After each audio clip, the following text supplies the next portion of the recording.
Part 2, Dr. King, Joan of Arc, Maximilian Robespierre, and Tuia Saint Louverture, and Crispus Attucks, all the people that have died for different causes, and just even here recently, what happened to Mr. Floyd. There's just been so many things in the land, and it seems like we'll let go of the litigancy of that, and we'll get into a church where we're supposed to escape all that, and God's supposed to give us peace, and then we get the wrong type of leader that's going to enslave us again.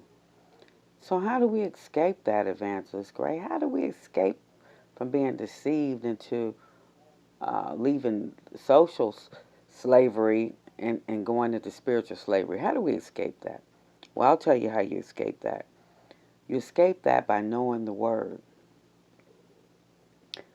We have to go to 1 Timothy, 3 and 15, where it says to study to show yourself approved unto God, a workman that need not be ashamed, rightly dividing the word of truth. You have to know the Word of God for yourself. And then you won't allow yourself to become enslaved like that. Time is ticking, just like my Big Ben is in the background. And God is waiting patiently, and He's knocking on the door of everyone's heart. But you've got to open that door. We talked a couple of sermons ago about using your keys. He's not just going to force his way in, and He doesn't kick the door in like law enforcement does when they feel like someone's in danger. And thank God for our law enforcement, by the way.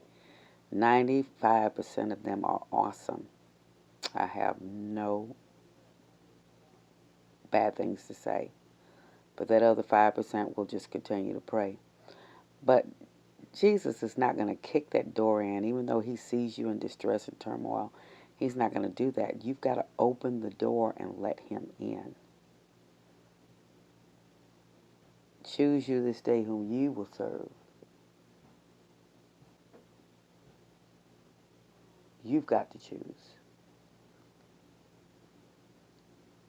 Leave that tutor and become his workmanship. Leave that slavery and walk in His freedom. Leave that insecurity and walk in His confidence and boldness.